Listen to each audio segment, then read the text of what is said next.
Hello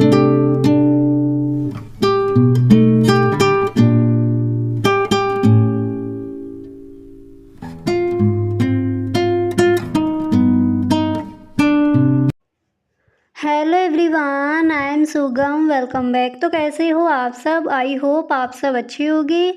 स्वागत है आप सभी का आपके अपने एसपी स्टडी यूट्यूब चैनल पर। तो गाइस, यहाँ पर आज हम लेकर आए हैं हिंदी क्लास 12 के। अगर आप स्टूडेंट्स हो तो गाइस हिंदी के पेपर का यहाँ पर आपको फुल सॉल्यूशन मिलेगा। गाइस, अगर इस बार का बोर्ड एग्ज़ाम आप देने वाले हो तो ये वीडियो आपके लिए बहुत ही हेल्पफुल होने वाला है। ठीक है, तो खंड का में जो पहले आपकी रचनाएं दी जाती हैं, 10 क्वेश्चन दिए जाते हैं पद्य और गद्य से।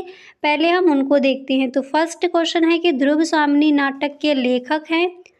कौन है ध्रुव स्वामिनी नाटक के लेखक? पहले ऑप्शन देखते हैं। फर्स्ट नंबर पर दिए गए हैं जयशंकर प्रसाद। इसी तरह से नेक्स्ट है राम कुमार वर्मा, नेक्स्ट है Lakshmi Narayan, and next option में है भारतेंदु हरिश्चंद्र। तो जयशंकर प्रसाद यहाँ पर राइट ऑप्शन है। ध्रुव स्वामिनी नाटक के लेखक कौन है? जयशंकर प्रसाद। नेक्स्ट क्वेश्चन है कि हरिशंकर परसाई का निबंध संग्रह है। तो पहले ऑप्शन देख लेते हैं। फर्स्ट नंबर पर है विचार प्रवाह, नेक्स्ट है पृथ्वीपुत्र, इसके बाद नेक्स्ट ऑप्शन है तब की बात और थी, इसके बाद अगला ऑप्शन है क्षण बोले कड़ मुस्कुराए। तो हरिशंकर परसाई का निबंध संग्रह है, कौन सा है? यहाँ पर आपका कौन सा ऑप्शन राइट हो जाएगा उसको देखिए। तो यहाँ पर जो आपका ऑप्शन नंबर दिया गया है तब की बात और थी। ठीक है, तो हरिशंकर परसाई का निबंध संग्रह तब की बात और थी, ये ऑप्शन यहाँ पर आपका राइट हो जाएगा। जो आपके मोस्ट इम्पोर्टेंट जो आपकी रचनाएं हैं इस बार के बोर्ड एग्जाम में, जो रचनाएं आपकी आ सकती हैं वही यहाँ पर है। पूरे पेपर का यहाँ पर हम फुल सॉल्यूशन देखेंगे। इसके बाद गाइस नेक्स्ट है कि नीर का निर्माण फिर की रचना की विधा है। आत्मकथा है या फिर नाटक है या फिर संस्मरण है या फिर निबंध है। तो इसकी विधा कौन सी है ये आपको यहाँ पर बतानी है। तो नीड़ का निर्माण फिर रचना की क्या विधा हो जाएगी? यहाँ पर आपको 4 ऑप्शन मिले हैं, आत्मकथा, नाटक, संस्मरण, निबंध। तो यहाँ पर जो आपका गाइस जो आपका ऑप्शन नंबर फर्स्ट दिया गया है आत्मकथा, ठीक है, यही आपका हो जाएगा राइट ऑप्शन। तो नीर का निर्माण फिर की विधा आत्मकथा है। क्लियर? इसके बाद यहाँ पर अगला प्रश्न दिया गया है कि अयोध्या सिंह उपाध्याय हरिऔध की रचना है। ऑप्शन देखते हैं। फर्स्ट ऑप्शन है कल्प वृक्ष, नेक्स्ट है माटी होगी सोना, नेक्स्ट है तट की खोज, इसके बाद अगला ऑप्शन यहाँ पर है ठेठ हिंदी का ठाठ। तो अयोध्या सिंह उपाध्याय हरिऔध की रचना है। यहाँ पर आपका कौन सा ऑप्शन राइट हो जाएगा? तो फर्स्ट नंबर पर ऑप्शन क्या है? कल्प वृक्ष है, ये आपका ऑप्शन नहीं है। माटी हो गई सोना, ये भी ऑप्शन गलत है। तट की खोज, ये भी आपका ऑप्शन नहीं है। नेक्स्ट क्या दिया गया है? ठेठ हिंदी का ठाठ। तो यही आपका हो जाएगा राइट ऑप्शन। क्लियर? इसके बाद यहाँ पर अगला प्रश्न क्या है उसको देख लीजिए। तो नेक्स्ट है कि विचार और वितर्क के लेखक हैं, कौन हैं? महावीर प्रसाद द्विवेदी, नेक्स्ट ऑप्शन में है प्रोफेसर जी सुंदर रेड्डी, अगला ऑप्शन है हजारी प्रसाद द्विवेदी, एंड नेक्स्ट है राय कृष्ण दास। तो क्वेश्चन यहाँ पर क्या दिया गया है एक बार दोबारा से पढ़िए। क्वेश्चन है कि विचार और वितर्क के लेखक हैं। तो विचार और वितर्क के लेखक कौन हो जाएंगे? कौन सा ऑप्शन यहाँ पर आपका राइट हो जाएगा उसको देख लीजिए। तो ऑप्शन नंबर 3 नंबर पर जो है हजारी प्रसाद द्विवेदी, विचार और वितर्क के लेखक हजारी प्रसाद द्विवेदी जी हैं। अगला प्रश्न है कि अनामिका के रचनाकार हैं। तो पहले यहाँ पर ऑप्शन देख लीजिए, उसके बाद जो राइट ऑप्शन होगा उसको देखेंगे। फर्स्ट नंबर पर है निराला, नेक्स्ट है अगे, और नेक्स्ट यहाँ पर दी गई है महावीर वर्मा, इसके बाद नेक्स्ट है सुमित्रा नंदन पंत। ठीक है, तो यहाँ पर क्वेश्चन क्या था कि अनामिका के रचनाकार हैं, ये आपका प्रश्न दिया गया है। यहाँ पर देखिए आप महादेवी वर्मा कर लीजिए। ठीक है, तो अनामिका के रचनाकार कौन हो जाएंगे? निराला जी। यानी फर्स्ट नंबर पर यहाँ पर जो ऑप्शन है यही आपका राइट ऑप्शन हो जाएगा। इसके बाद यहाँ पर अगला प्रश्न है, ये आपका इम्पोर्टेंट और कई बार क्वेश्चन पूछा भी गया है कि आंसू के रचनाकार हैं। तो आंसू के रचनाकार कौन है? ऑप्शन देख लीजिए। फर्स्ट नंबर पर दिए गए हैं बिहारी, नेक्स्ट हैं कबीर, नेक्स्ट है जयशंकर प्रसाद एंड नेक्स्ट हैं अगेजी। तो आंसू के रचनाकार कौन हैं? यहाँ पर फर्स्ट ऑप्शन में बिहारी जी, ये भी रॉन्ग। कबीर जी दिए गए हैं आंसू के रचनाकार, ये भी नहीं है। नेक्स्ट दिए गए हैं जयशंकर प्रसाद, ये आपका राइट ऑप्शन यहाँ पर हो जाएगा। एंड 4 नंबर पर अगेजी दिए गए हैं, ये भी राइट ऑप्शन नहीं है। ठीक है। इसके बाद अगला प्रश्न है कि ज्ञान मार्गी शाखा के कवि हैं। तो ज्ञान मार्गी शाखा के कवि कौन हैं? फर्स्ट नंबर पर हैं तुलसीदास जी, नेक्स्ट हैं सूर्यदास जी एंड यहाँ पर नेक्स्ट ऑप्शन है बिहारी जी, नेक्स्ट हैं कबीरदास जी। तो ज्ञान मार्गी शाखा यहाँ पर दी गई है।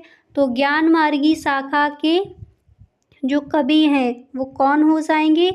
तो यहाँ पर 4 आपको ऑप्शन दिए गए हैं, यहाँ पर आपका राइट ऑप्शन कौन सा हो जाएगा उसको देख लीजिए।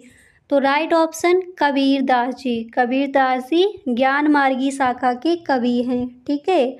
इसके बाद अगला प्रश्न है कि तार सप्तक के संपादक थे। तो तार सप्तक के संपादक कौन थे? फर्स्ट नंबर पर ऑप्शन में है अगे, नेक्स्ट है दिनकर, इसके बाद तीसरे नंबर पर ऑप्शन है निराला, 4 नंबर पर है मुक्तिबोध।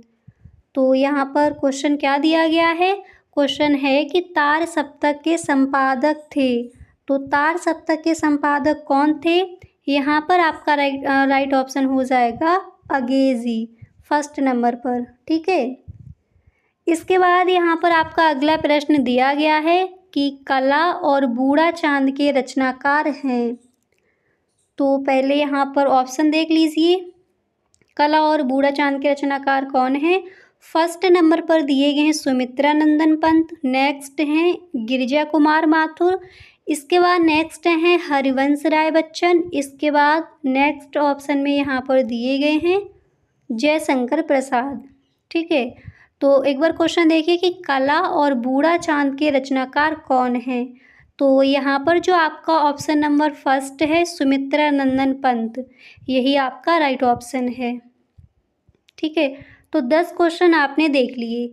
इसके बाद आपका नेक्स्ट तीसरा प्रश्न दिया जाएगा कि दिए गए गद्यांश पर आधारित प्रश्नों के उत्तर दीजिए।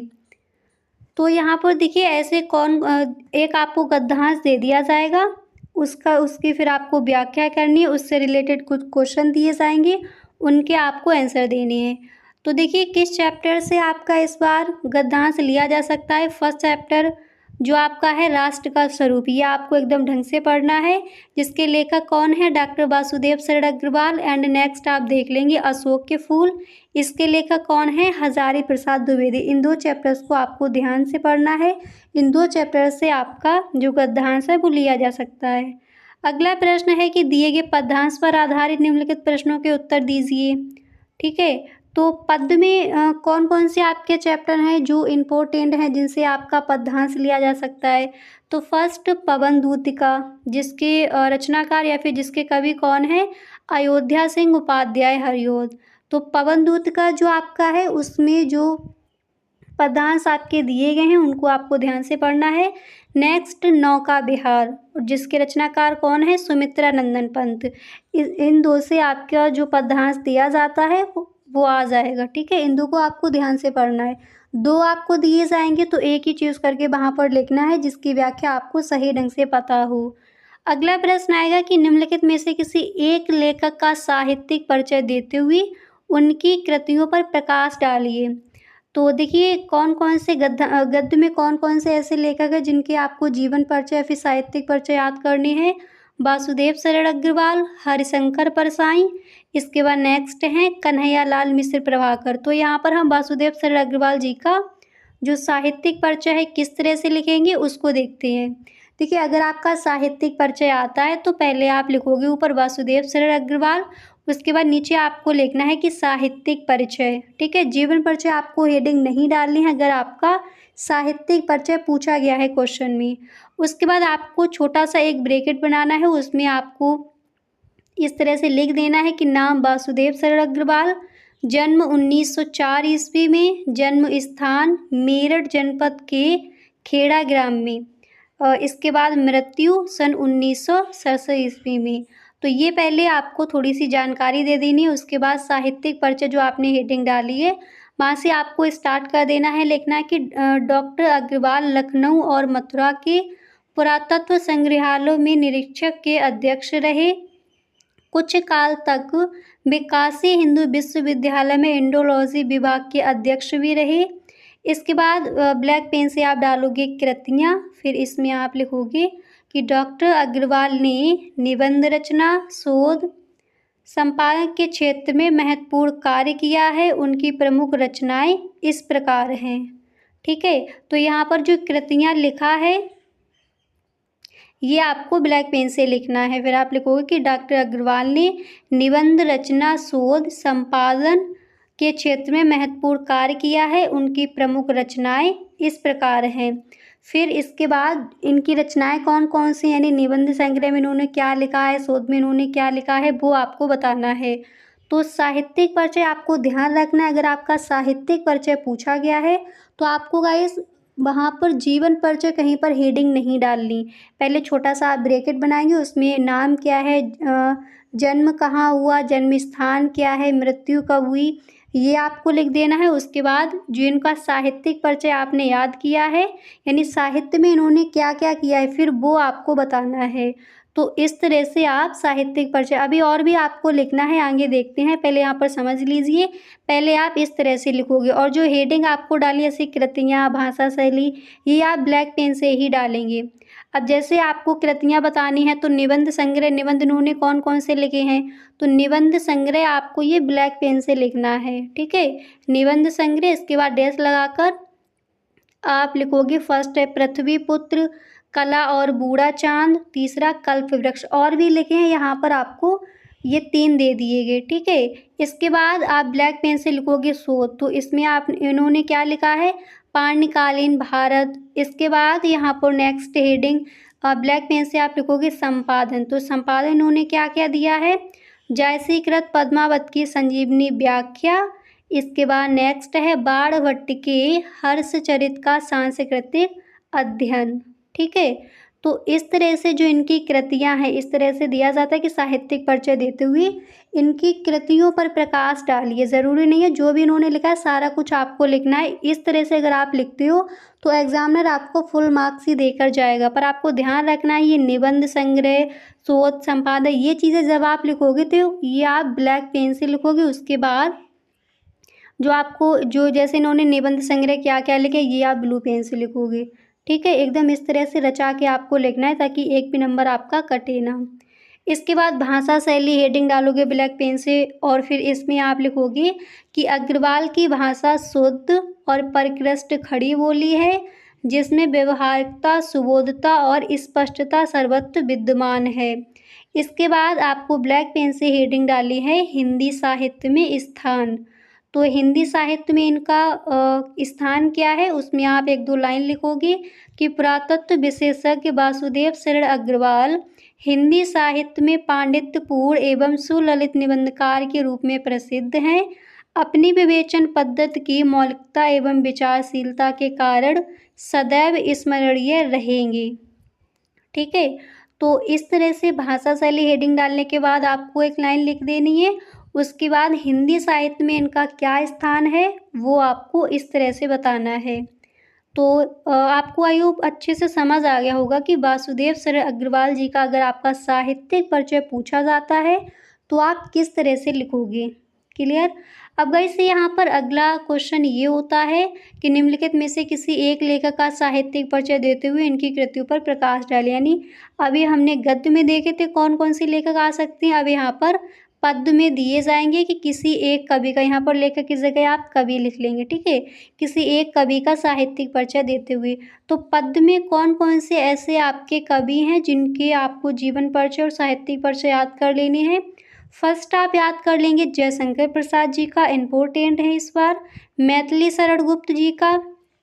इसके बाद नेक्स्ट आप याद करेंगे रामधारी सिंह दिनकर का। ठीक है, इन 3 लोगों को आपको याद कर लेने हैं, साहित्यिक परिचय और जीवन परिचय। पद्य में ये इम्पोर्टेंट हैं इस बार के बोर्ड एग्जाम के लिए, और गद्य में आपको किनके किनके करने हैं वो आप देख चुके हो। और वासुदेव शरण अग्रवाल जी का आप किस तरह से वहाँ पर साहित्यिक परिचय लिख कर आओगे वो भी आपने देख लिया। ठीक है, तो गाइस आज के लिए बस इतना ही। मिलते हैं नेक्स्ट वीडियो में। अगर सच में वीडियो अच्छा लगा है तो प्लीज़ आप वीडियो को एक लाइक कर दें। Okay, thank